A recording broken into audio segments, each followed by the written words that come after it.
Hey ladies, are you feeling overwhelmed by hormonal changes? Well, you're definitely not alone. There are more than 1,000 hormone disruptors living in our environment right now. It's in your food, your water, the air you breathe, the clothes you wear, your skincare products. They all mess with your hormones. Then there's the natural hormone changes your body goes through, premenopause, menopause. And while it's a natural process, it doesn't mean you have to suffer through it.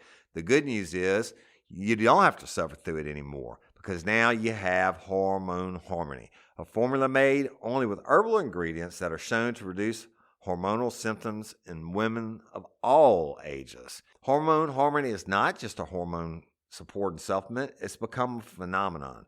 Women can't stop talking about it on social media. A bottle of Hormone Harmony is sold every 24 seconds. And the biggest benefit? Well, my wife says it makes her feel like her own self again. And that's what women mention over and over in the reviews. And there are over 30,000 reviews for Hormone Harmony. And for a limited time, you can get 15% off your entire first order at happymammoth.com. Just use code RLRC at checkout. That's happymammoth.com and use code RLRC for 15% off today. That's happymammoth.com and use code RLRC. Listen to that. Nothing beats a vinyl. Some technology just stands the test of time. Our technology not only brings the cool, it also brings the heat. At Mitsubishi Electric, we've been mastering and innovating heat pump technology since 1970. EcoDan, continued innovation in heating for home and business. Mitsubishi Electric, changes for the better. You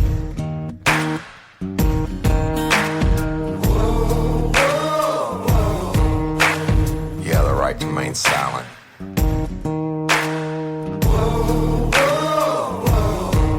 Anything you say can and will be used against you in a court of law. You have the right to an attorney prior to and during any questioning. You can't afford one, a court will appoint one for you. You understand your rights? Your crime spree was over, son. Yeah, you thought you had it licked, but Hitman and Overton made your sugar turn to shit.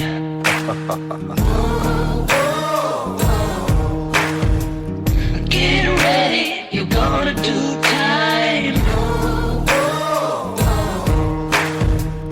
Real life, real crime. Warning. Each episode of Real Life, Real Crime, the podcast, will contain descriptions of acts of violence or of a sexual nature and are for people that are 18 years or older. Heed my warning, people. I do not get the facts of these cases off the internet or from some television show. These facts I'm retelling were presented to me by the victims of the crime or the perpetrators who committed the crimes. My descriptions of the crime scenes are what I saw with my own two eyes. If you are going to get offended, turn this podcast off now. Thank you. Hello, everybody, and welcome to this episode of Real Life, Real Crime, the podcast. As always, I'm your host, Woody Overton, with my partner, Jim, the Hitman Raffman. What's up, buddy? What's going on? How we doing, 2-8? I just quit calling you Jim, call you Hitman after the Patron episode, huh? I guess everybody liked that story. There was a ton of feedback on that.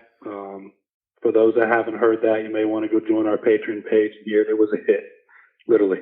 Yeah, let's talk about it for 1 second.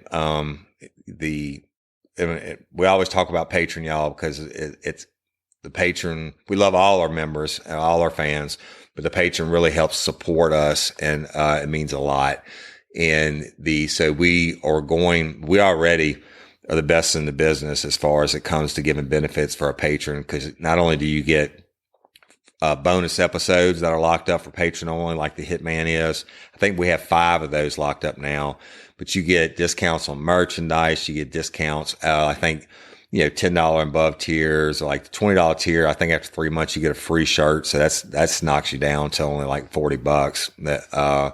And $15, you get a free mug, different. So, I mean, just go check it out. It's a lot. We give you everything that we can, but it's because y'all are important to us. Now, all our members are important to us. We love you and we appreciate you. The patron, we just got to give you your props and let you know that we love you. But that really was, we got a huge amount of response from the Hitman episode. And so evidently it's one of the favorites that are locked up in patrons. So if y'all want to, go check it out.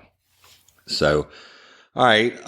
Couple things we want to talk about real quick before we get started with today's episode. Shrimp Boat is, and we'll talk about, first of all, our new music. And we get a lot of response. I know Jim gets it all the time. I get it all the time about Tomplay, and it's Tomplay. That's Toby and his wife, Shelly, who put together our new intro music, and they're awesome. But y'all, they're professional artists, and they play all over South Louisiana, but so it's Toby and Shelly, and they go by Tomplay, Tomplay. They just released 4 new singles on Spotify, Apple Music, etc. Pretty much anywhere you can download music from, and the music video Dreams, which is on YouTube, and they're currently recording for the next album, and the website is tomplaymusic.com. And on Instagram, they're Tomplay all day and Shelly Brown Art. The YouTube channel is Toby Tomplay. Y'all please subscribe to them on their Instagram, YouTube, etc. Email is on the website, and they're huge real life, real crime fans. And they spent days in the studio putting that together for us, because they love the show. And so we're giving them a little love back. Right, Jim? Absolutely. They freaking kick ass. I mean, that intro is badass, but their new songs are freaking phenomenal. They are. So you got to go check them out. Definitely do so. Show them some love, some support, because they're just great artists. Really appreciate them. They are a really good looking couple too, man. I bet they, really drawing the crowds. And it's funny because I've been gone from down there. Now naturally all hunting season and the cocoa case before that, but he keeps hitting me up, wanting me to come see him play. I said, dude, as soon as hunting season is over, we're going to be like groupies, because my wife and I love to go out to the different places and have a couple of drinks. Guaranteed we'll be going soon. Very soon. Yeah. So, but yeah. And they play all the time locally for you Louisiana fans. So check them out. They're awesome. We love them, and love the music. I mean, everybody loves it, right? So, second thing we want to talk about is our live show. It was live show. Now it's going to be live shows coming up. And the first one is on January the 24th of 2020. And the second one, that's a Friday night, y'all. It's going to be at 7 p.m. at the Livingston Parish Literacy and Technology Center, and that has to do with Southeastern's campus, but it's in Walker, Louisiana, right in the heart of the good old LP. And y'all have heard of many real life, real crime story about Walker, but it's going to be there both nights on the 24th and the 25th. Tickets are going to go on sale. They should be finalized, being drawn up tonight. They have to go through a website and have to have certain information on them and all that, but by the time y'all hear this tomorrow, I'm sure they'll be on sale. Look at it. It's not a lot of them, y'all. We have a couple hundred tickets to sell total. So, get them fast and as quick as you can, because, if they sell out, and then we can do about it. But really excited about Carrie Jennings. Miss Carrie Jennings and Kim Alvin. They're awesome. Another lady, Miss Masgill, did a video post or went on the Southeastern's radio station yesterday and announced us. So, there's a lot of interest in it. We're going to do an original case show that nobody's ever heard before, and we're going to do it live. And I think we're going to have rocket, huh, Hitman? Oh, we're going to absolutely rock it. And what's great, I mean, it's a good problem to have. And the reason you need to get on these tickets so fast is we've actually got more requests for tickets than we have available to sell. Right. So once we put them up, they're going to go pretty darn quick. So make sure you jump right on it. You go on and secure your tickets, because Woody and I would love to be able to meet everybody, have a chance to talk with you, and we're going to put on a great live show for you. Yeah.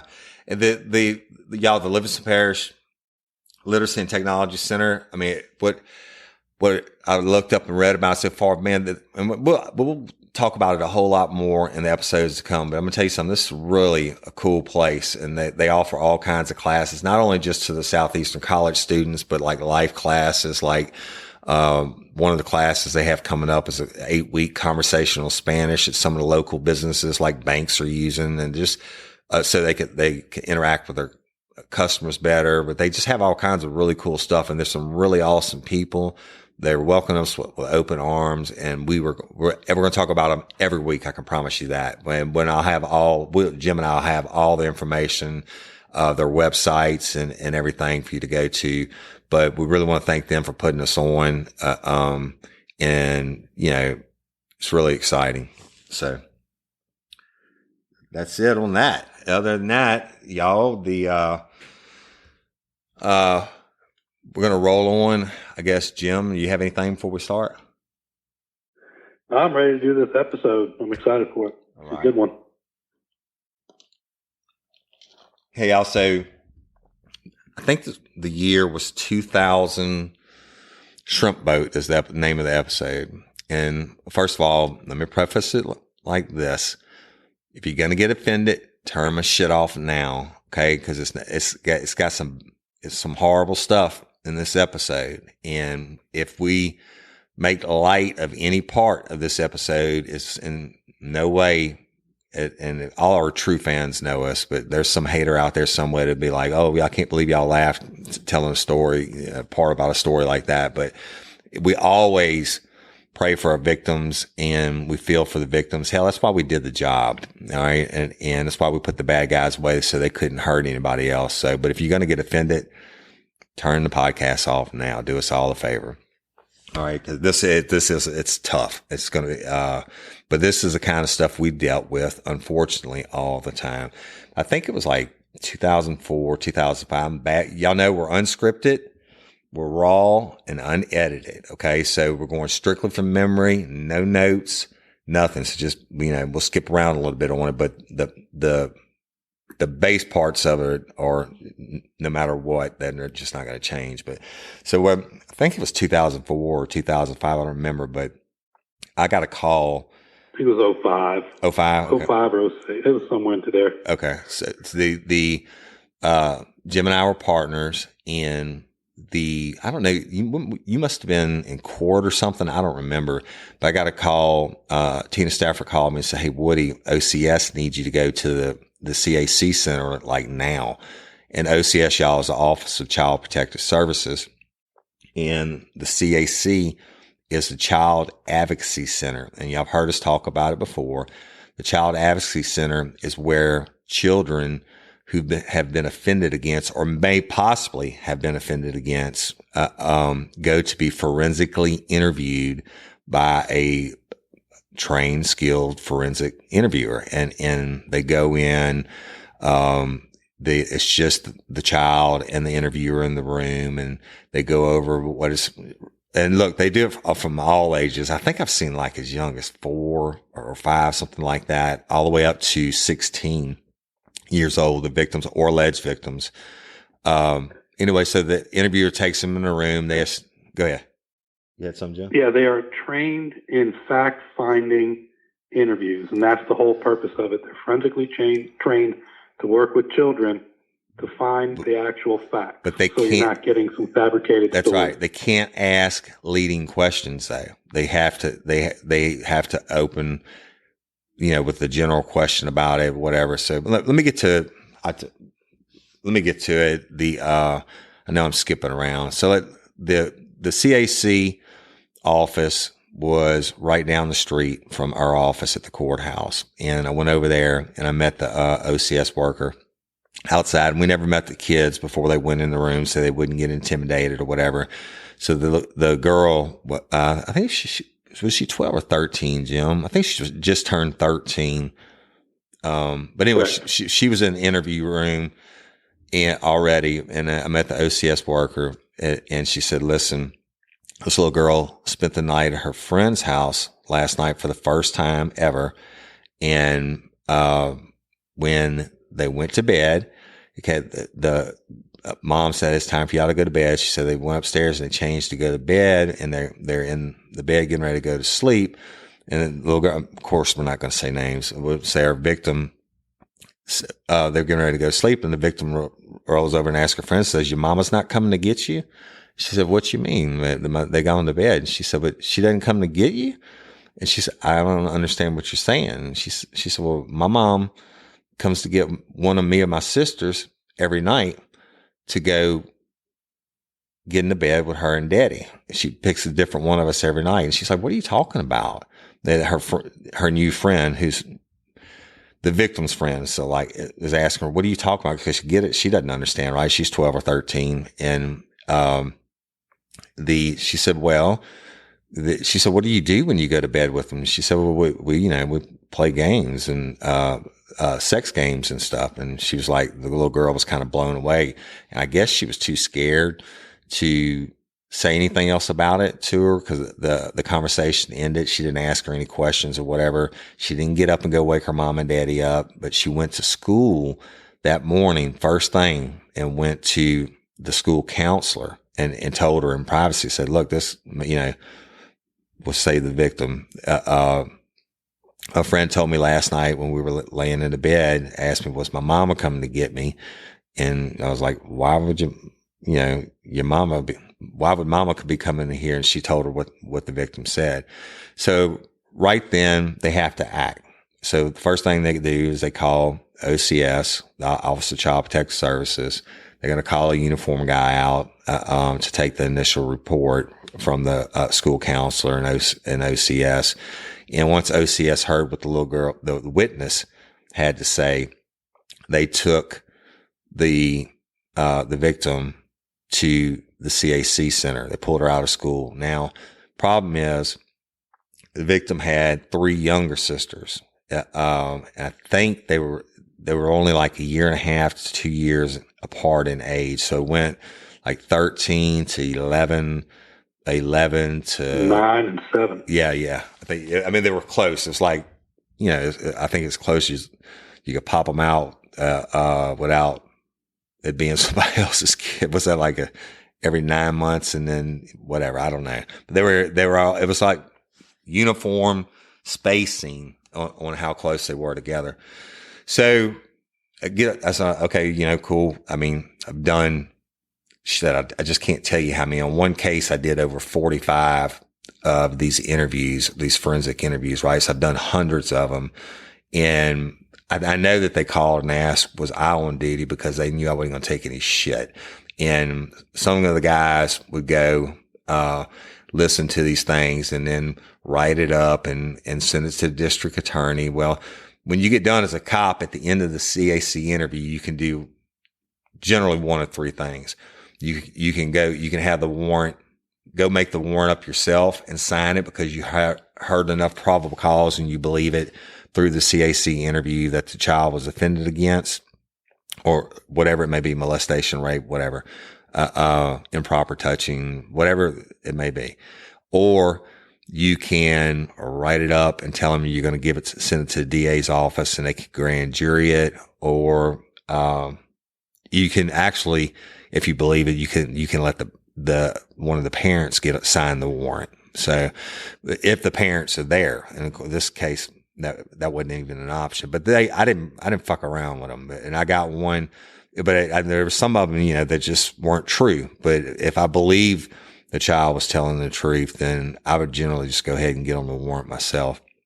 So what happened was we had a separate interview room. They had the interview room, it was a comfortable room, has toys in and stuff like that. And generally that's for the younger kids, but we would sit in a back room that had a closed circuit television, and we had contact with the interviewer where she had an earpiece in, and that way you listen to the whole thing. And if you needed some more information from a law enforcement standpoint, and they could ask the information without it being a leading question, if they could work it in, they would. So I went in the back room, and the little girl's already in there, and they go in and they go through, what's your name? And my name is such and such. Do you know what I do here? And, so, well, I talk to kids that something may or may not have happened to you. I just talk to kids, and this is a safe place, and we can say anything we need to here. You're not going to get in any trouble. Nobody can hurt you. You can say whatever words you need to say. And it's the same spiel every time, y'all. And I've listened to it hundreds of times. And then they go through, the difference between telling right and wrong, and telling a lie and telling the truth, et cetera. And she said, I don't want you to tell me the truth today. Don't make anything up. Don't guess at anything. Just, if you don't know, just say, I don't know. And say, hey, she would always say, and Jennifer Thomas was the best one I ever worked with. They're all great, but Jennifer Thomas was just a bomb. And she would say, sometimes I speak too fast. So if you don't understand me, then blah, blah, just whatever. So they start out with general questions. What's your name? Victim says the name. Where are you from? Well, this little girl immediately says, I think it was like Chauvin, Louisiana. It's somewhere down in Terrebonne Parish. And when I say Terrebonne Parish, for those of y'all outside of Louisiana, we're talking about extreme South Louisiana, like falling off into the Gulf of Mexico South, right? And there's nothing down there.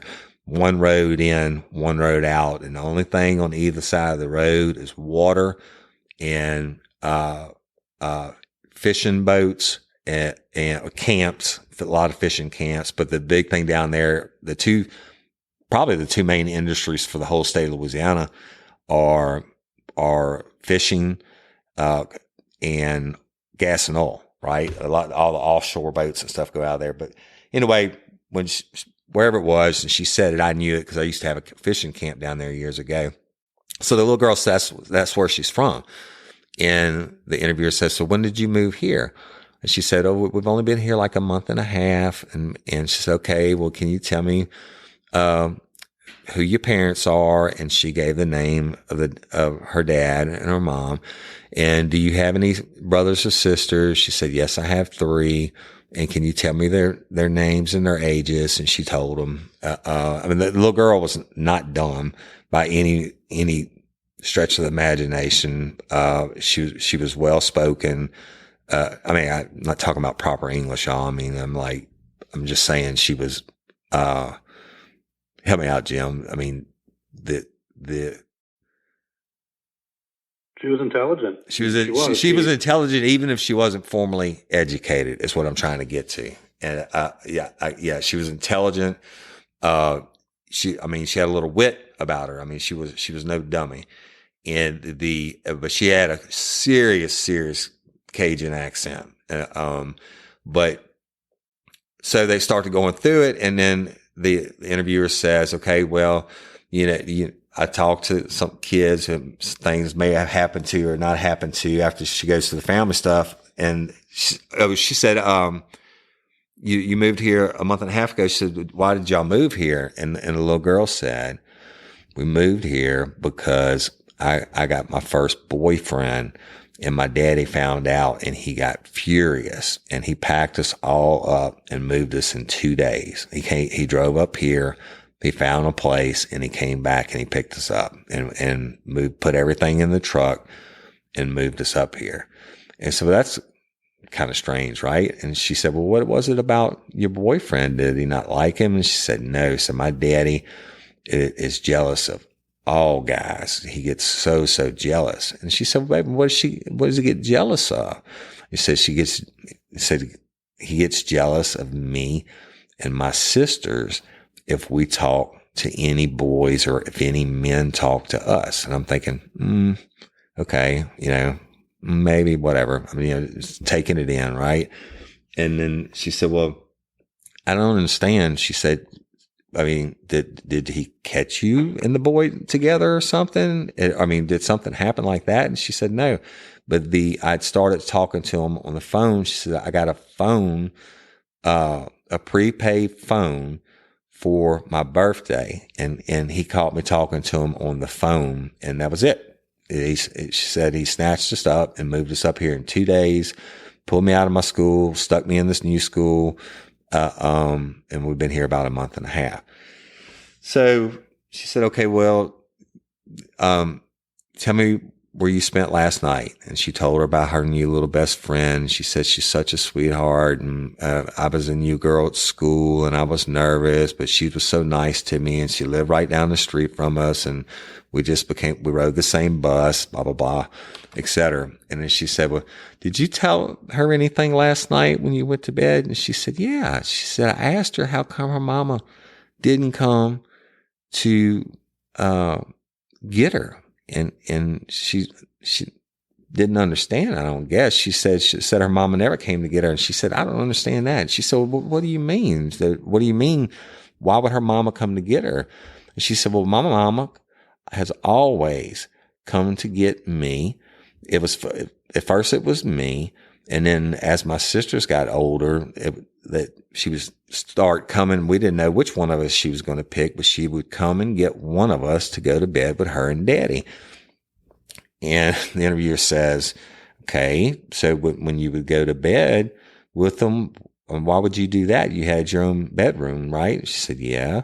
She said, okay, what would happen when you would go to bed with them? And she said, we play games.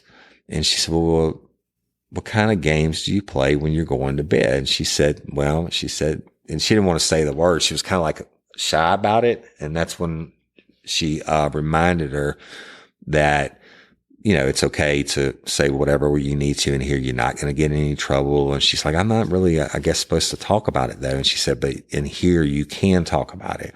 She said, well, we play sex games. And I was like, oh, fuck, here we go. And she said, okay, can you tell me what you mean by sex games? And the little girl was like, I guess she didn't want to explain things or whatever, but the interview was like, okay, can you just tell me the last time, she said, when was the last time? And she said, it was just a couple nights ago that I went. And she said, okay, what happened on this specific night? What kind of games did you play? She said, you're not going to get in trouble. And I know you may be a little embarrassed, but just tell me the truth. That's all. And she told him, she said, well, it was sex games. And she said, okay, you got to tell me what that means, sweetie. And she said, well, I do things with my daddies. And she said, you can say whatever word you need to say. And she said, penis. And she said, okay. And what else? It said, my daddy does things to me down there. And it said, my mama does things to me and I do things to my mama. And I'm like, oh, fuck, here we go. And then kind of briefing it up just a little bit, they have this chart of a human, what do you call it, Jim? It's the outline of the body. What do you call it? You have like a diagram. A diagram of the human body from the head to toe, and the arms are spread to the side. And she's like, can you show me when you say that you do things with your daddy's penis, can you show me where the penis would be on here? And she would circle the spot. And she said, when he touched you, or whatever was it she said, can you circle it on here? And she said, what do you call that? And she said, I'll call it my private. And then same thing about the mom. And she circled she called them the boobs on herself and the mom part. And, anyway, I'm like, fuck, here we go. Another, David Constance case, right?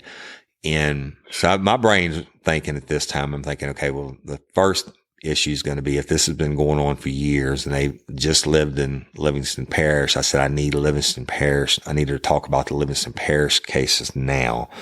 And so we can start working this, because the problem is she's got 3 siblings. Spark something uncommon this holiday with just the right gift from Uncommon Goods. The busy holiday season is here, and Uncommon Goods makes it less stressful with incredible hand-picked gifts for everyone on your list, all in one spot. Gifts to spark joy, wonder, delight, and that's exactly what I want it feeling. Hey, y'all, I ordered a super cool piece. It's a candle with a sculpture of LSU's Tiger Stadium on top of it. And each officially licensed laser cut wooden replica features up to 4 layers of detail, creating a bird's eye view of a specific football field, seating section, and more. And every label includes your stadium's name, the team's logo, and school location. And it has a coconut, soy, vegan wax infused with sandalwood smell that creates tailgates and touchdowns scent profile, reminiscent of game day. It's invigorating like fresh cut grass and nostalgic like smoke from a pre-game grill, and calming like the crisp autumn air of a new semester on campus. Y'all, I love it. I have it at the base of my TV, and I'm ready to watch the Tigers play on Saturday night, right? Uncommon Goods. Look, when you shop at Uncommon Goods, you're supporting artists and small independent businesses. And many of their handcrafted products are made in small batches. So shop now before they sell out this holiday season. Uncommon Goods looks for products that are high quality, unique, and often handmade or made in the U.S. They have the most meaningful, out of the ordinary gifts anywhere. They even have gifts you can personalize. From holiday hosts and hostess gift to the coolest finds for kids to hits for everyone from the book lovers to diehard sports fans. Uncommon Goods has something for everyone, not the same old selections you can just find anywhere. And with every purchase you make at Uncommon Goods, they give $1 to a nonprofit partner of your choice. They've donated more than $3 million to date. So to get 15% off your next gift, go to uncommongoods.com/RLRC. That's uncommongoods.com/RLRC for 15% off. Don't miss out on this limited time offer. Uncommon Goods, we're all out of the ordinary. Hey y'all, let me tell you about Mochi.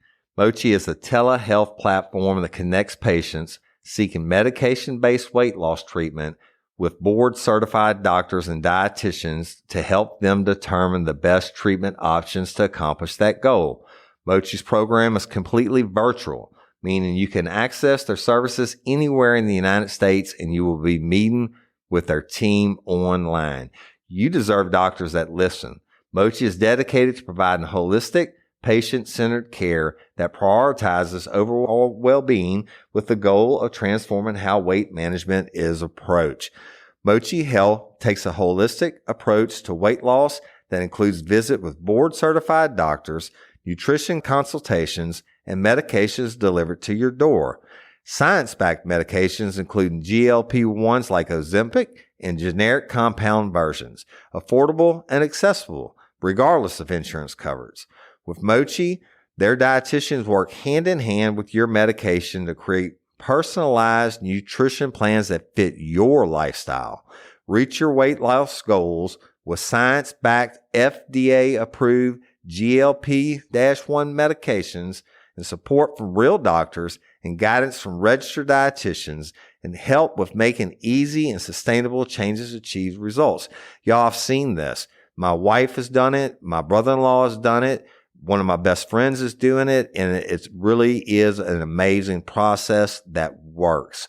So get started at joinmochi.com and use code RLRC to receive $40 off. That's joinmochi.com and use code RLRC to receive $40 off and let Mochi help change your life. That are in school that are going to get back on that bus at 3:00. And so I told the interviewer, I said, listen, we really need to concentrate on this one specific incident, the last time that she remembers it happened. And so I can get the charges off of that so we can go get the other girls out of school and we'll take care of it from there. So she stuck with that night. And, basically the little girl said that she gave oral sex to her dad and her mom, and then they gave oral sex to her, and that she didn't say oral sex. I don't remember the exact words that she used. But then they had intercourse. Her dad had intercourse with her, et cetera. And it, you know, she's going through the stuff, right? And I'm like, fuck, here we go. And but then I said, ask her, is there anything, did they do any type of videotaping? And then I realized that she couldn't do that. And I said, just word it out. I need any kind of information. If we go hit this house, anything that I can look for that'll verify her story besides her words.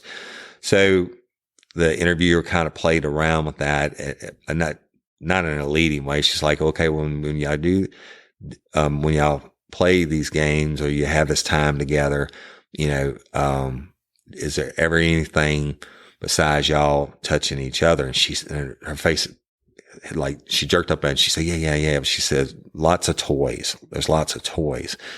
And I was thinking, toys. And she asked her, she said, what kind of toys? And she said, you know, like sex toys. And she said, no, I don't know, sweetie. You got to explain it to me. And she said, there's lots of toys that we use on each other. And I'm going, oh, fuck. So I get the phone. She's keeping talking to her. I'm listening. And I call Jim. And I rained on his day. I'll let you talk about it for a while, Jim, because this part is all important. But one of the things I did have her ask was about the toys. I'm trying to remember. Firearms, and she did that kind of like in the beginning, or asked, you know, do y'all from down there? Did you fish? Do you hunt? She said, my daddy hunts. He has guns. So I called Jim, and you could take it, brother. Yeah. Yeah, I had court that morning. So when I got done with court, I ended up going back upstairs. So I was doing some follow-up with detective. Woody calls me and was like, dude, listen to this. And just like what he said, I thought I was thinking David Constance and, you know, other cases. And he goes and explains it. And the first thoughts that I remember having was like, my gosh, this poor girl thinks that this is normal. Like it's normal for every day that your parents pull you out of your room and bring you into their room and do this. Like, as if she didn't know any better, which is why she said that to her friend. And I'm like, holy shit, this has been going on for Liz, the beginning of her life. That's all she knows, and her sisters. Oh, you know what? So Woody goes, let me interrupt because I forgot. I'm sorry, and it's unscripted. But what? Well, no, go ahead.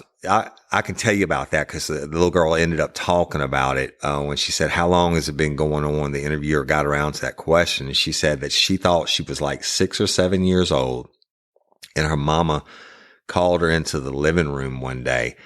And her other sisters were like, either not born or way younger, called her into the living room one day, and her mama and daddy were having sex, and her daddy made her stand there and watch them have sex. And she said that happened maybe 3 or 4 times. And the daddy started making her join in. And that's how it all started. So, but she didn't think there was anything out of the ordinary. This dad kept them in strictly secluded area, didn't let him go stay the night at people's house, etc. But she ended up saying, like, that cell phone that she got for her 13th birthday or 12th birthday, whatever it was, she had to give her daddy a blowjob for it. And that she said anytime her sisters want to do anything, they had to have sex. If they want to go to McDonald's, which was like a 30-minute drive from where they lived down south, they had to be raped by their daddy to go to McDonald's. Well, go ahead, Jim. yeah, and that's disgusting. You had to provide a service to get something that you need as a kid. But Woody ended up asking me to start writing a search warrant because we were going to need to do a search warrant, and I was active on SRT at that time as well. So I started writing up a search warrant, based on the information he was telling me, which, the location of the house. If I remember right, the dad drove an old brown Ford truck. Wasn't that right? Brown Ford truck. Yeah, one of those old. I started putting in there about sex toys. Just any kind of evidence we could collect. We don't know if there's videos or photos that maybe the girl isn't even aware of. We're putting that in there, and also if there's a hunter. So obviously that's good information to know. Right. It's good to know too, because if we're going to be hitting that house later on with a search warrant, you want to know what's behind those doors. Right. And firearms obviously is the biggest threat. So, Right. Knowing that information, I went ahead, wrote up that search warrant, and I went and started scouting that area out. So I drove out to where the residence is. Also, when Tina Stafford was the bomb.com on Heck yeah. I had you get Tina to start drawing up the arrest warrants for the parents for 1 count each of aggravated rape. That's important too while you were doing that. Cause I knew the CAC's interviews sometimes y'all would take, 3 hours or more depending on how much the kid was talking. And this kid was just talking and talking. But go ahead, Jim. Right. And it was our way of getting ahead of the game. Right. And Tina Stafford, she was the greatest. I miss her a lot. She was just, I'll tell you, she had our back so much. It's unbelievable. Yeah. She was doing her part of getting those arrest warrants going while I'm getting that search warrant going. And then, it gets passed down to the judge's chambers where they review it to sign it, to make sure to authorize it. I went because I would be on the SRT team, to do the search warrant. I went ahead and scouted it out. So I took another deputy out there with me. We went out to the residence, which is in the middle of nowhere. Yeah, it was literally in the middle of nowhere. Set off back. We in drove the woods, by. Yeah. Go ahead. I'm sorry. I said it was set off back in the woods. Tactically, it wasn't a good place to approach if the dude's sitting in there armed, waiting for you to come. Yeah. Well, it's terrible looking. Yeah. We scout it out the best we can. You try to, memorize what you're seeing so you can draw it up later on so you can come up with your tactical plan. So when did our little survey, the truck was there at the time that I was out there. So I was able to note down the vehicle. And then I came back to the sheriff's office to meet up with Woody, who I believe you just got done or were just finishing up your last bit of work on it so we can get started. Yeah. And then when I came back, I got the warrants and went ahead and hand walked them down to get them signed. And I know you had gone to the range, or you were getting whoever it was on the team, the SRT team, to go hit it. Now we were on the clock, y'all. Literally, when I called the OCS workers, I said, you got to go get these other girls out of school. They obviously can't go home. We're going to be making an arrest on the parents today. I said, but it's going to be a multi-jurisdictional case because they've been getting raped for all these years down in Terrebonne Parish. So, but all the kids evidently had been raped in Livingston Parish also. Go ahead. And it was incredibly important that you have to put the child's safety first. And so that's why we were up against the clock, because when they get out of school, they're getting on the school bus to go home. So we need to get them secured, but we also need to be handling business at the house because you want the children to be safe. You cannot put them back in harm's way. Yeah, well, the thing is, the parents aren't going to know that we're coming and won't have the heads up until the school bus goes by and the kids don't get off, and then they start calling. That's right. So, and now this CAC's going on all afternoon. Jim's getting SWAT ready.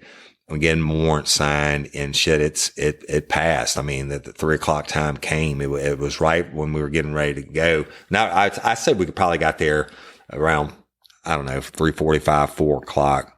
But go ahead, Jimmy. You could tell about taking the house and all that. Yeah. So we got, we approached it on SWAT the best way that we could. We went ahead and we went in the house. But one of the things I noticed when I got there was the truck was not there. So I didn't notice the truck. We went ahead and entered the residence. Only the mom was there. Children, I was not being there. Went through the house to secure it. And one of the spots that we passed was this large gun case or gun safe. That's right. And it had its multiple racks in there for, rifles and shotguns and pistols and ammunition. But it was completely empty. Yeah. And I thought that was pretty odd that, here's a gun safe where this guy, keeps everything and it's completely empty. Yeah. So it was very alarming. Yeah. We're not talking about a Taj Mahal either, y'all. This is like a $200 a month old trailer stuck way back in the woods. And I guess in a way, dealing with this kind of guy's mindset after I heard everything this little girl said about how controlling he was. And there was a lot more to it than the interview, but, and how jealous he was and everything. I'm thinking, this cat's not going to go, probably go easy. But evidently when I just tell you straight up, when they got there, secured the residence, placed the mom under arrest and advised her rights. And I actually told her, I said, use your Miranda rights for right now and don't say a word, because I'll talk to you when we get done. And then we began the search of the residence. And it's when we went into the bedroom. Actually, and I know you were too, Jim, I was suspecting this kind of shit going on, that there was going to be some type of video equipment, because almost important for the sexual deviant to do the act is to record the act, as in to relive it. That's right, as in Denny and Cynthia Perkins. But I guess this dude either couldn't afford it or he didn't know how to run the technology, because we didn't find any camera stuff.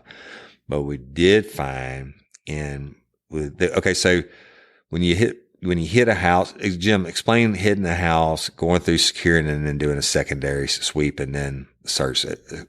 Without giving away too many tactics, explain how that goes down. With everyone looking to shrink their bill these days, Dunnes Stores gives you new ways to save on your shop with double savers. First, you'll save in the aisles when you fill your basket with fantastic low prices across thousands of great products. Then you'll save again at the till with our 5 off 25 grocery voucher. Shrink your bill with double savers, new from Dunnes Stores. Dunnes Stores, always better value.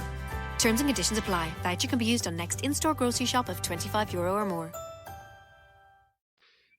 Well, when you originally go up to the house, you're checking windows and doors, and you're looking for anything out of the ordinary that you need to put some extra attention on.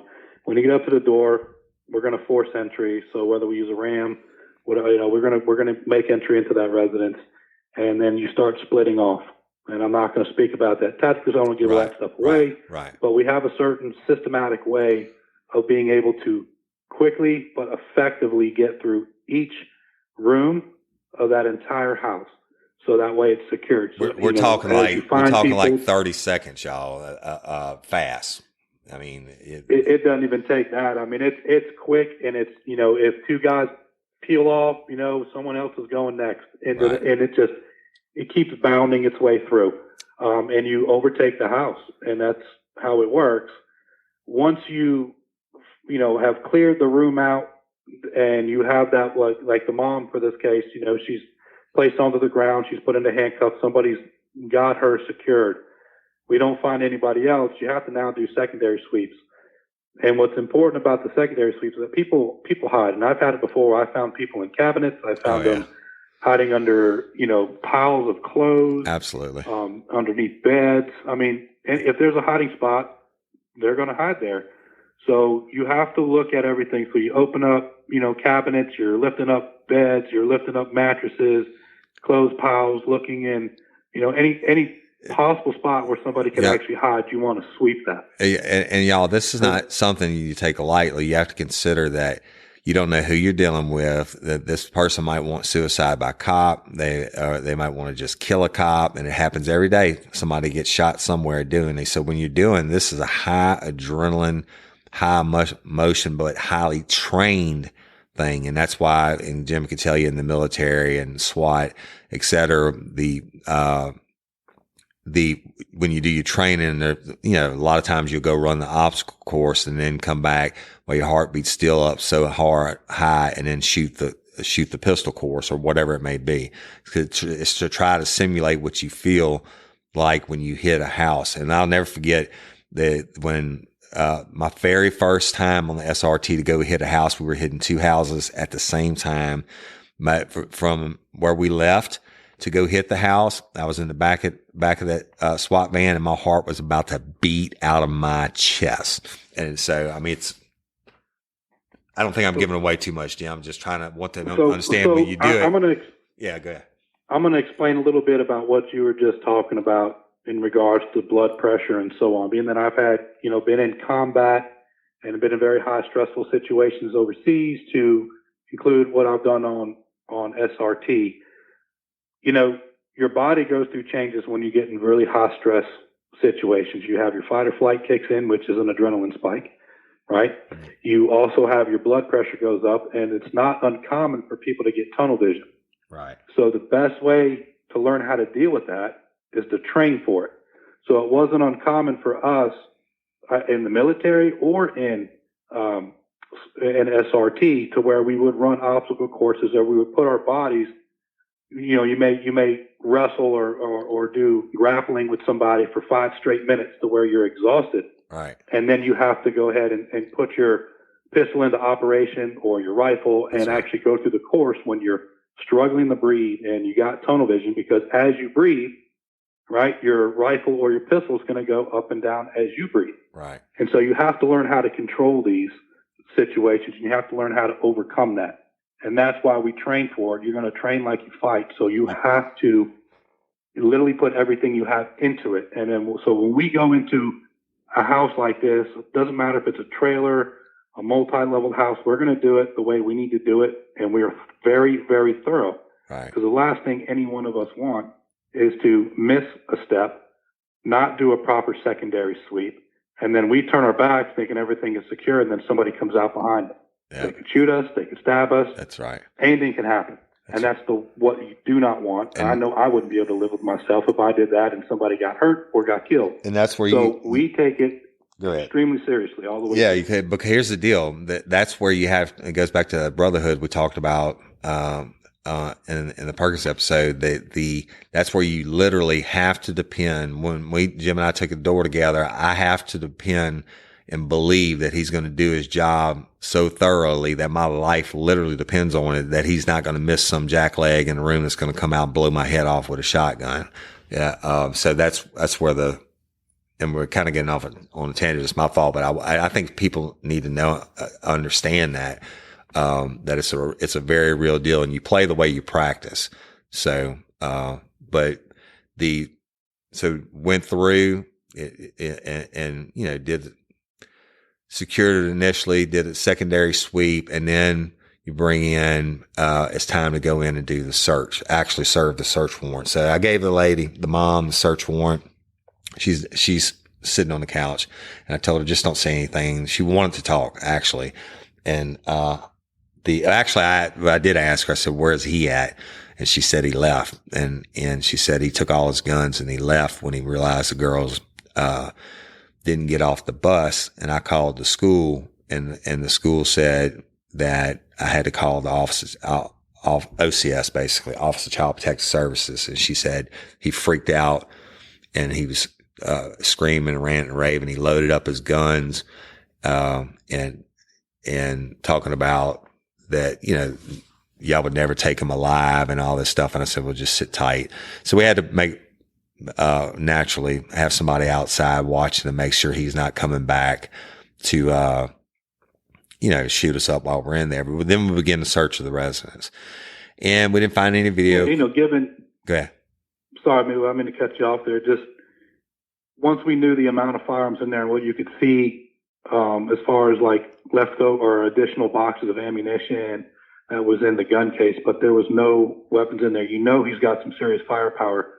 So we're going to obviously go outside and take up some sort of tactical positions and some sort of lookout. That way we can keep the remaining, personnel that's there at the residence safe. Right. And that we know if he's coming in or out, we're protecting ourselves and protecting the mom and anyone else that's in the area as well. Right. I mean, and there have been cases where the person has left and then come back when we're in the middle of a search and had to be taken down. So we know he's armed to the teeth. She said that. She said he's going, you're not going to take him alive. He's going to kill y'all, et cetera, et cetera. I'm like, okay, whatever. So we did what we do anyway. So we began to search, y'all. And we go into the parents' bedroom, and they had like a king size waterbed. I remember thinking, who the hell has waterbeds? I hadn't seen one since like 1988. But it was a small room, and this big ass waterbed took it up. But it had a closet that didn't have doors on it, or maybe the doors were open. And all I remember is seeing a washing machine box And I was like, it's just strange. It was stuck. It was right in like the middle of the closet at the base of the bed. And there wasn't that much room between the base of the bed and the closet. And I go over and I look in the box and I literally see a mountain of dicks. And I mean, there must be 100. I can't say 100. It might have been 100. There were more dildos and vibrators and sex toys than I've ever seen in my entire life. And I was like, holy shit. And, I called Jim in. Of course we had gloves but here's the deal. When you do the search warrant and you seize any items as potential evidence, you actually have to write this shit down and describe what they are for your search warrant return. So the Jim came in to help me do that. And there was, bottles of generic brand KY jelly and not, is that what they call it? KY jelly, whatever it is, lubricants on the side of the bed. That was evidence, obviously. But we were going through, and I don't remember the exact number of it wasn't just dildos. It was battery operated ones, I guess battery operated vibrators. So it was vibrators, dildos, a plethora, all shapes and sizes, Benoit balls, what do they call it? Right? The ass beads. There was also butt plugs, anal beads. But the kicker of it all, now the mom could see us, and when we found the box and I had somebody bring her in there, and I'm like, what's all this? And she was like, well, I mean, that's our stuff. And then get into it and pull out the biggest damn dildo thing I've ever seen. And it was like, I mean, I'm not joking with you. It was like 3.5 feet long and bigger and around than Jim Raffman's upper arms. I mean, it was like bigger and around than a baseball bat. And it had a big suction cup on the bottom of it, which I guess was used to mount to the floor. And I'm being descriptive on this part on purpose, y'all, not to be funny, but I was like, holy fuck. I mean, what do you do? What do you do with this? I don't even know how it would be possible. I don't. And the mom said, oh, no. That's just a gag. That's just a gag. And I'm thinking, well, you know what? I don't know a whole lot about sex toys, but I know enough to know that they cost money. And this sumbitch must cost hundreds of dollars. It's the biggest one. It was a flesh colored, like it might have been 4 feet long. Biggest damn around, bigger than that bottle the guy had up his ass on Lumber Slumber. I can tell you that. It was huge. So it was, anyway, it was a plethora of sex toys, and literally we had to count them out. I wish it hadn't been so many years ago and I can remember the number, because you wouldn't. It looked like a huge motor round. Is really what. Yeah, that's right. It was. I mean, it was like as long as my leg. I'm thinking it's 3.5, 4 feet long, and then it's so big around. I really don't know. I don't know. I just never seen one. So, but we have to seize all this shit up, get it. Then we finish the search warrant. We take the mom, the other kids, all the girl kids. The OCS takes them into their custody for the night. And what they do, the OCS really is, I think sometimes they catch a lot of bad rap in child custody cases, but they actually do care about, the girls, especially the ones that they have to take into foster care or any kid they have to take into foster care overnight. They take them and they buy them like a backpack and new underwear and stuff like that, clothes to wear and stuff like that. Toothpaste and all that, and they place them wherever it is they place them. I don't know. But so the main thing is Jim and I take the mom back to our office in, interview, and shit. She said the same thing. She said it started, my husband and I were having sex on the couch, and the victim would say what was she said she was like 6 or 7 years old. And that, he wanted me to call her in there to watch us have sex. And he said, she said, so I did. And then it happened again and again. And eventually he got her to where she started having sex with us. And then I was like, what is your fucking thought process on that? I didn't curse, but I'm just like, yeah, but we're being nice, trying to get the full confession. And she said that it was just, he was so controlling that he always kept him secluded and living down on the bayou where nobody could get to him. They didn't have any friends or anything like that. And his reasoning for it was he was teaching his daughters how to properly service their husbands when they grew up. No shit. And I was like, okay.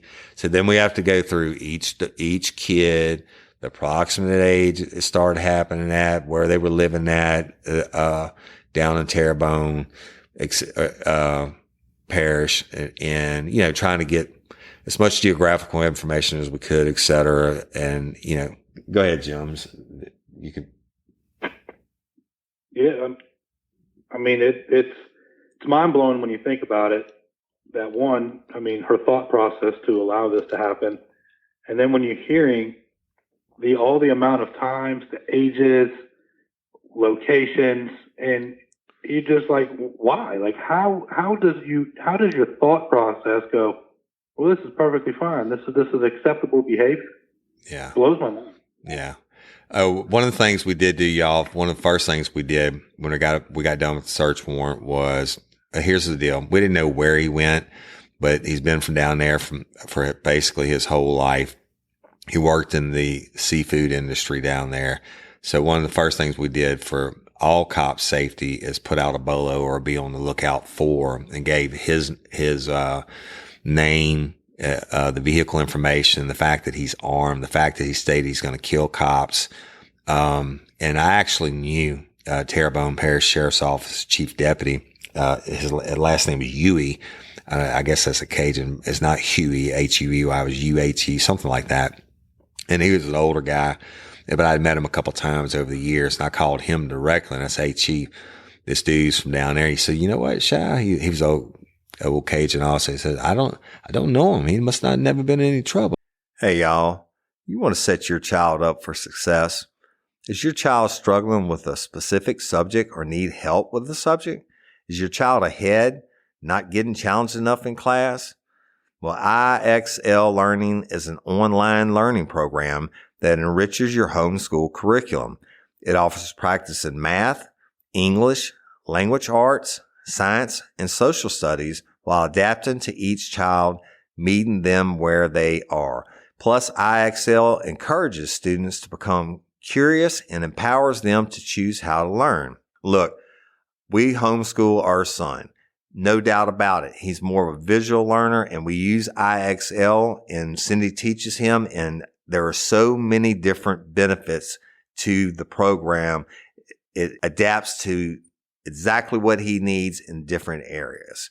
So IXL is the perfect supplement to your homeschool curriculum. IXL offers interactive practice problems, educational games, lessons, and video tutorials for every topic you're teaching at home. It's easy to use, time-saving. Everything on IXL is organized by grade, subject, topic, and subtopic, making it simple to find activities for the exact skills you are covering. IXL offers instant feedback and explanations of new topics as kids use the program. Kids can explore any topic in any grade level. They aren't forced into a single learning path like they are on other programs. If you're homeschooling your child because they were falling behind or because they were too far ahead like our son, IXL is a great program to help them get the exact support they need. Kids love IXL's positive feedback awards and educational games. IXL is trusted by 15 million students worldwide and has proven to improve performance in over 75 scientific research studies. Make an impact on your child's learning. Get IXL now. And Real Life Real Crime listeners can get an exclusive 20% off IXL membership when they sign up today at IXL.com/today. Visit IXL.com/today to get the most effective learning program out there at the best price. And don't forget, Real Life Real Crime listeners get 20% off. Y'all, we really do use this product, and it's been a godsend. Hey, y'all, let me tell you about Gobble. All Gobble meal kits are pre-prepped. That means less work for you and less waste in your kitchen. Their meal kits include everything you need so you can save time at the store or just skip that trip entirely. I got the box in and I had 3 different meals. I had a Kung Pao chicken, crispy fish tacos, and a beef bourguignon, however you say it. But let me tell you about the classic beef bourguignon. Look, it came with beef pot roast and a beef broth concentrate, red wine demi-glaze, cremini mushrooms, cipollone onions, mashed potatoes, baby carrots, and rosemary thyme butter. It was so easy to make. Literally like 15 minutes it took Cindy. And let me tell you something, all the dishes were fire, but this thing was like a taste explosion in my mouth. It's just unreal. We've got to spend more time together and more time doing the things we love because everything came in this one single box right to my door. So see what a difference Gobble will make for your household. Right now, they're offering my listeners a fantastic limited time deal. You get $120 off across 4 boxes plus free shipping and free cookies. And let me tell you, those cookies, I ate one that was sin baked and it was delicious. Go to gobble.com/real life. That's GOBBLE.com/real life for $120 off your first 4 boxes. This offer is not available on the home site, so don't miss out. This is genius. It's taste explosions in your mouth like you never had. Well, I said, probably not. I said, but he's got plenty of trouble now, and he's saying he's going to kill the cops. I said, I don't know for a fact that he's coming to Terrebonne. I said, but Chief, you've been doing this as long as I have. And when sugar turns to shit and they run like a little bitch, that's a double phrase used there for y'all fans. They run like a little bitch. They always run to home base. Right, Jim? Yep. No matter Almost every time. where you're from, if you've been living in Los Angeles or wherever it is, if you're from Podunk, Louisiana, or whatever small town you're from, if you do a murder, etc., and you run and hide, you are going home. And anyway, so we wanted to give them a heads up, and we did that. And he said, "Oh, we'll be looking for him." He said, "I'm gonna have my guys," and then so we alerted them to that. We worked her full confession over all the kids, and y'all, it would take hours if we told you everything. But I'm gonna tell you, they raped every one of their daughters, both of them, orally, vaginally. They didn't say they did anything Every week. As the daughters, I think he wanted them to be, the youngest one had just started getting it. It's just started being raped. I think he wanted them to be like 7 or something like that before he did it. And when that goes with your preferential offender, they have certain age ranges they like. And also him being, even though he's not formally educated, he was intelligent, but the controlling the family. Now, you know what? I remember, Jim, you asked her about the cell phone thing in the minutes, and she was like, "Oh yeah, sure, yeah." If they wanted anything, they had to give them a blowjob at least. And I was like, "Damn!" Now she was pretty, I'm going to say, simple-minded. The mom was, obviously. This guy was I'm not saying that doesn't make her any less culpable for the rapes, but obviously this guy ran this girl's mind, right? Completely. I mean, like through and through, and he'd come up with what he wants for his return for whatever it is that they're eating. And the fact that she just was groomed, if you will, over the years into bringing in, she's the one. She had to get out of their bed, go down the hall, and she picked which one they were going to rape that night. For real. I mean, you just can't make that shit up. So we were working on it, but basically when we got done with her, when we did it for hours, we interviewed her for hours, and not just for all the details of the crime, but we were really trying to work up a profile on this guy. And what we had when we got done was super domineering, intelligent enough to get away with it for all these years, and controlling enough to keep his family down there on the bayou. Look, he would go out on the fishing boat for days, and if not weeks at a time, and they still wouldn't go tell anybody. But here's the thing. They didn't fucking know.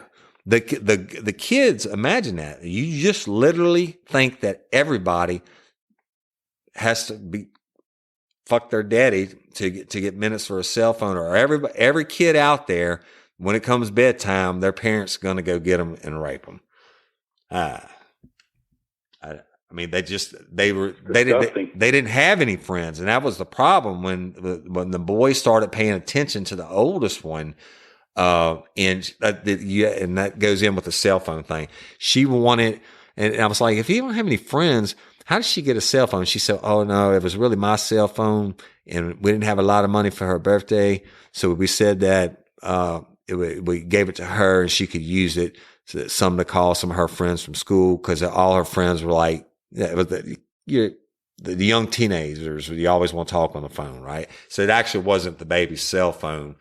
But he did catch her. He caught her talking to a boy and lost his shit. And that shows you his mindset, where he drives up to Livingston Parish, which is 2.5 hours away at minimum from that. And go ahead. One of the things I remember in regards to the phone, the reason she had the prepaid phone is that you got free minutes. That's right. After a certain time period at night. So she was able to have those free minutes, is where she would end up talking the majority of her time. That's right. And the other thing too, Jim, was every time they wanted to get more minutes on the phone. That was always stuck with me. More minutes on the phone. The dad turned that into another way to get more sex from him. Not more sex, to rape them more. So, psychopath, just a fucking shit bag, fuck face, whatever you want to call him, dirt bag, I'm afraid he's going to kill a cop. But we can't stop. And to sum it all up, we lock her up. We got volumes of information from her. I got with OCS the next morning, because we worked her till like 1 or 2 o'clock at night getting all the information. We got with OCS. The kids were actually all the victims were being placed with a family friend, a distant relative, somebody down in Terrebonne Parish that to be housed with, so they didn't have to be housed in an orphanage or whatever they call them nowadays, foster home. I don't know what they call them, but we had to do the CACs, the Child Advocacy Center interviews on the other 3 daughters for the Livingston Parish case, as well as Terrebonne had to start doing their CACs for their cases. And I called the chief, and he was like, no, hey, he said, you come on down, Shell, and you do yours, and then we'll get on ours after yours. He said, you already got the warrant. We'll get him arrested. He's got to be extradited to y'all anyway. So that made sense, right? But so we're driving down to Houma over the next couple of days. They can't find this cat. Everybody's on the lookout for him. Driving down to Houma, doing the interviews on other kids, and it's the same horror story over and over again. Everything from the toys to the mama coming to get them, whatever. I remember we got back late one evening I think we did 2 one day.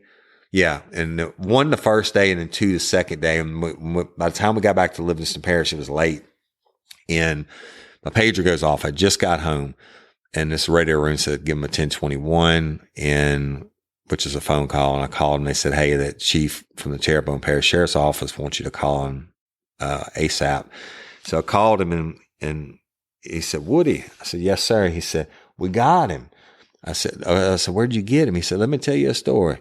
He said, I had my guys out, looking, and they found this truck.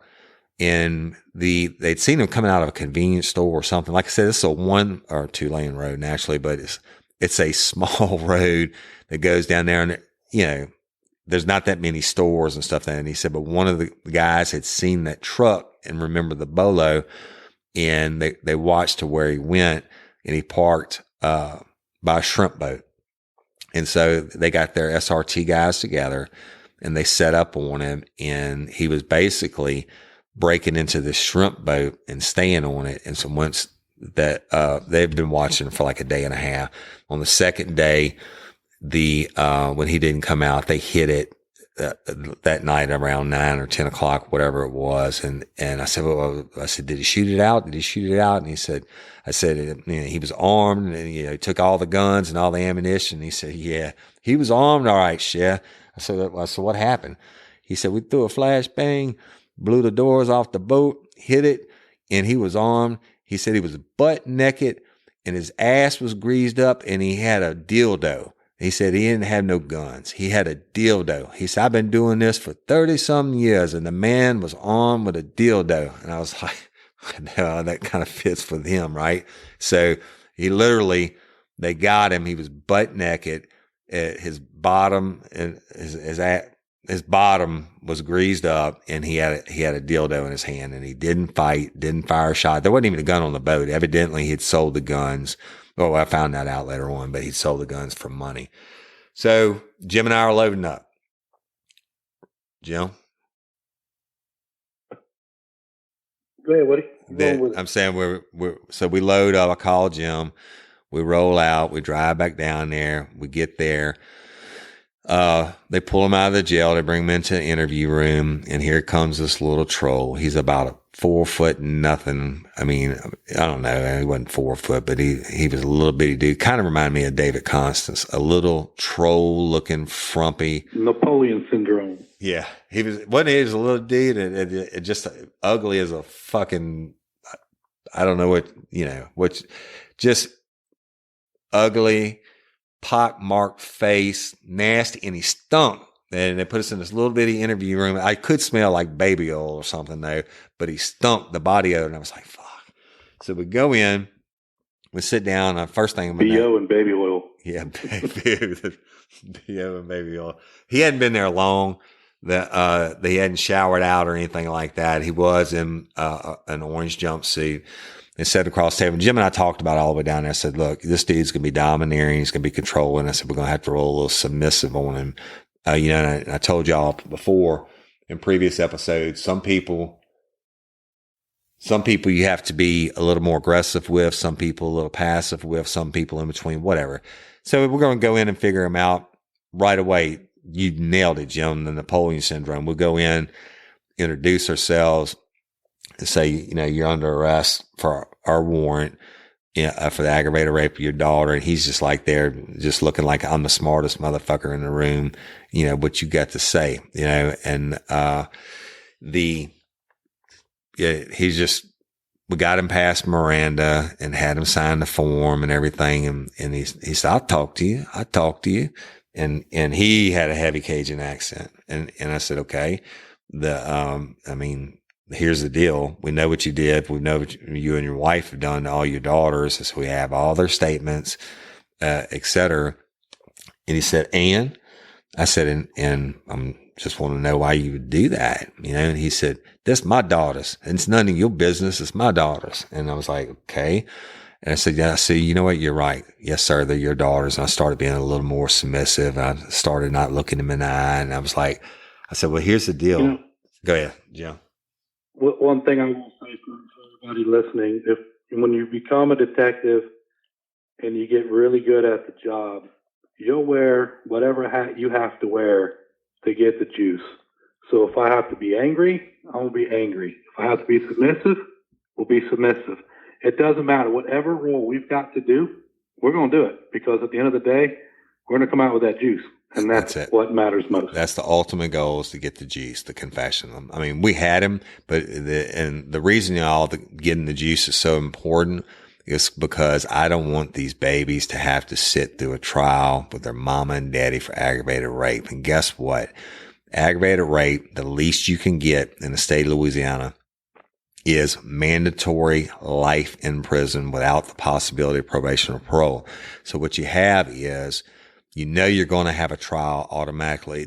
Actually, the death penalty is an option for aggravated rape on a child 13 and under in the state of Louisiana. It's only been given one time in one case to a guy, I think he's from Jefferson Parish, but they didn't execute him for it. Even though he got sentenced, I think that's back in the 70s when the death penalty got taken off the table or waived for a couple of years, whatever. So his sentence got commuted to life, but that's the option: death penalty or life without. So we've got to get the confession. I do whatever I have to do to get the confession to stop these babies from having to go sit through a trial and have some asshole defense attorney, whatever. That's what it was about. So I played submissive to him, and I knew what I was doing. I mean, I've been done it hundreds of thousands of hours of interview interrogation. And so, I mean, Jim and I talked about literally the whole 2.5 hours down there. We kicked around the different scenarios. When that's one of the reasons we gathered so much info from the mom, is to try to figure out how to crack this nut if he didn't kill himself or take the gunway out.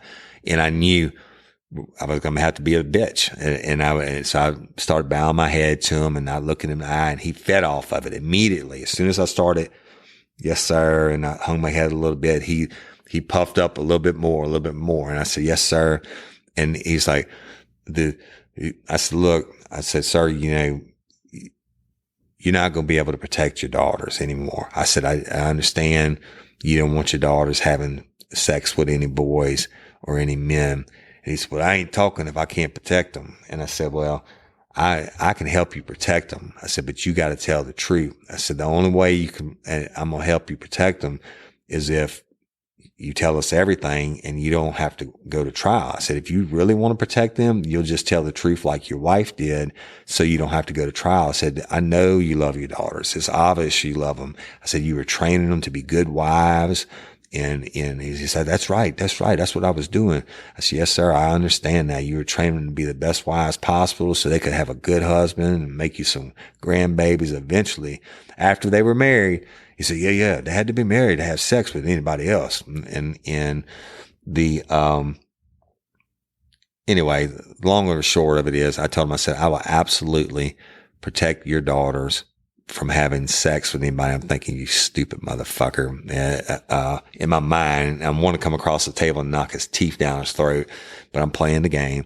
I said, I will help you, but you have to protect them first by telling everything so this doesn't go to trial and shit. And he said, I'm going to do it, but I'm going to tell you, Shy, if you don't protect my babies, he said, I don't care what prison they put me in. If my babies fuck somebody before they get married and I find out, I'm coming for you. You understand? I'm coming for you. I'm like, yes, sir. Yes, sir. Are you coming for me? He said, I'll get you too. You know that, don't you? I said, yes, sir. I know you'll come get me. I'm afraid. I promise you. Right, Jim? I played like I'm the ultimate little bitch.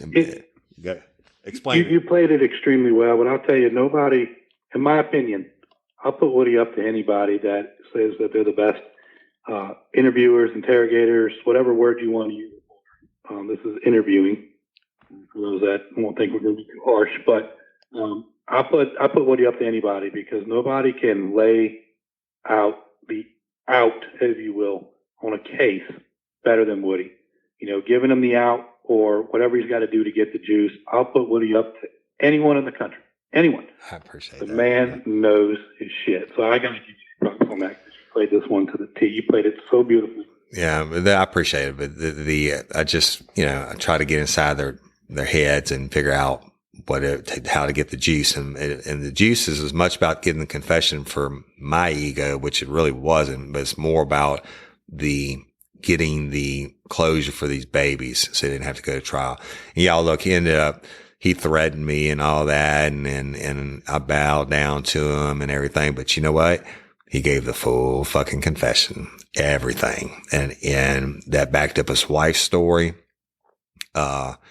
and backed up the kid's story, and so we extradited him. He left nothing out. Nothing. He was proud. He got more he told about it, the more puffed, like, I guess Napoleon, like you said, the short manistan or whatever you want to call it, but he got more and more puffed up. And the more he got puffed up, the more he would talk down to me. And I was like, yes, sir, I understand. Yes, sir. So he was kind of fucking boasting about it. And I wanted to knock his teeth down his throat. I know Jim wanted to kill him, but you have to sit there and play your part.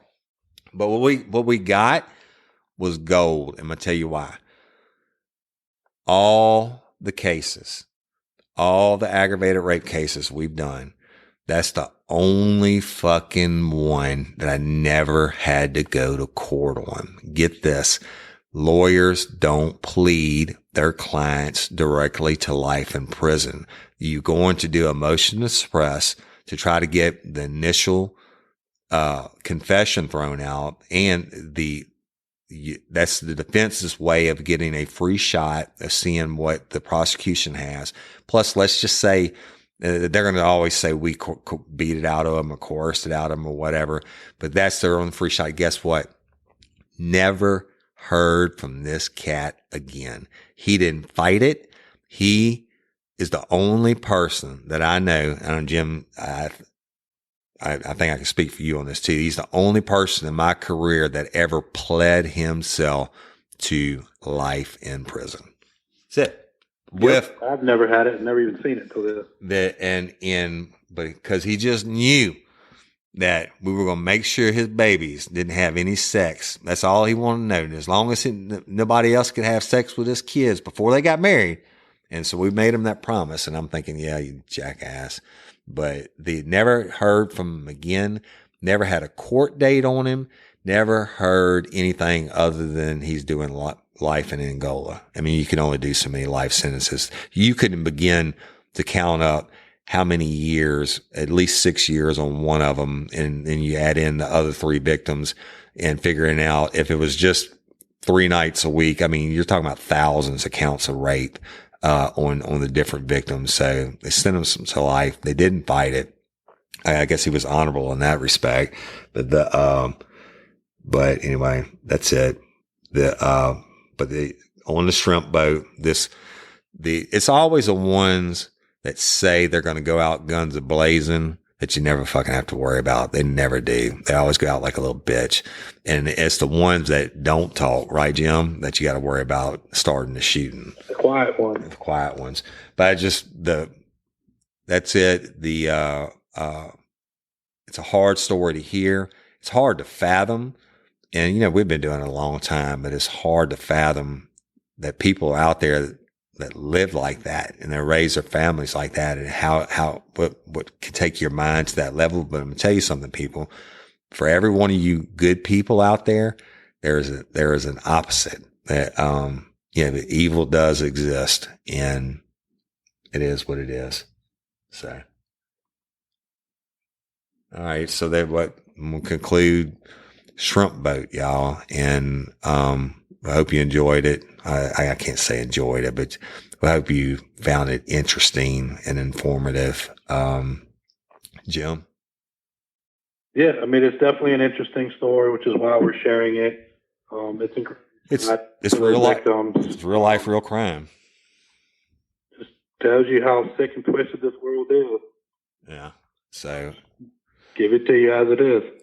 And you would think stories like that would, when we've heard us talk about doing perp walks and stuff in the past, this is not somebody you're going to perp walk. You're not going to get anything out of it other than hurting his kids. And look, those girls were all sweet kids. I mean, I got to meet them all. And Jim did also after the CAC interviews, introduce ourselves. And you do that after the CAC interviews in case it comes down the line to where you have to go to court or the grand jury or whatever. So you start making them get comfortable with you and trusting you. But just, I don't have any idea. And people ask Jim about past cases and stuff like the Jackie case and stuff like that. I don't keep up. I never kept up with people, after these cases are over because we always had another 100 cases to work. So, I mean, and I don't have the brain capacity to do that. Now I can remember things like it was yesterday with a photographic memory, but I'm horrible with names to begin with. But I pray those babies, I know that CASA gets some good counseling and all that. And I just pray that they came out well. And I hope that, they're survivors, not victims. And, hopefully, I mean, they'll all be in their 20s, if not early 30s now. So. Yeah. Right. And I think the easiest way to explain what you were saying earlier is, the case might be over, but the job continues. Yeah. And it's on to the next case. Yeah. Yeah. I mean, hey, just because you work in a hot case doesn't mean other bodies aren't hitting the ground or other people aren't getting raped or robbed. It just never stops. And so just move on, But Anyway. I mean, I've worked a bank robbery and a homicide at the same time. Yeah. If you remember on state grounds. I do. That's how you were in the area to catch the call, because you were over on the other one. So on the robbery. All right. Well, Jim, you got anything? No, thank you guys for listening and supporting us and following us on Instagram and the Facebook crew page. If you want to follow us on Instagram, Real Life, Real Crime, you can follow Overton Woody or Jim_Rathman. So you can follow us on Instagram. Come meet us over there. We'll interact with you on there. Same with Facebook. We have the crew page. We also have our patron page. So go on the Real Life, Real Crime Facebook page and come join us. We look forward to talking with you guys and interacting, and really looking forward to meeting a lot of you come January 24th and 25th. It's going to be an exciting time for us as well as you, and we definitely look forward to talking with you. Yeah, and hey, we love and appreciate each and every one of y'all. Y'all, I think we're at like 9,900 members on the crew page today, something close to that. We're growing. I appreciate y'all. We took off Thanksgiving week to be with our families. As that was the first time since we started Real Life, Real Crime last February 9th that we didn't drop an episode. So it's been almost 2 weeks. I guess you'll get this on Saturday. And, so y'all, we're still growing every day. The numbers are phenomenal. And it's because of y'all. Look, if you can't be a patron member, we love you just as much. Please just keep liking and sharing us, and especially the Instagram and, the Facebook, the crew page and our regular pages, whatever. Hey, I don't think that there's anybody that has messaged us that we don't respond back, or you make a comment. We try to comment back on everybody, because we appreciate y'all taking the time to comment with us, and a lot of it's funnier than hell. So we appreciate y'all, and just help us keep growing, and invite people to follow us on Instagram. Jim, is that how it works? I mean, I know on the crew page, you get in and people come in and they invite all their friends to come in. Right. So just help us. They would just have to share it with their friends. Well, for Instagram, you just go on ours and click on follow, and that's it. We'll interact from there. Yeah, and do that, y'all. That's where the love comes from. The patron helps us financially, but the love and the enjoyment, but we get it from the patron members also. It comes from all the fans, and we love y'all, and we appreciate you, lifers, and you kick ass, and we love y'all, and we got a lot of exciting things coming up in the future, and we're going to continue to do more. The patron members got an episode this week, the Hitman episode, and it's the first time we use this new sound system, and evidently it's 1,000 times better than what we were doing, but we are going to continue to get better, y'all. I promise you that. And that's it for this time. I know I'm leaving out a bunch of stuff. I guess leave us a review on iTunes, and like us, and all that good podcast host talk things I'm supposed to say. Y'all listen to them on other shows. Help us grow. We love you, and we appreciate you. Thanks so much. And till next time, or ever, don't let us catch you down on murder by you. Peace. Peace. Did you know that Alaska is a serial killer and missing person capital of the United States? There's definitely a dark side to the 49th state, and with over 3 million lakes and 663,000 square miles, that's an awful lot of space to get lost in or hide a body. Murder Under the Midnight Sun tells true crime stories that will give you a different perspective on the last frontier. Available on your favorite podcast platform.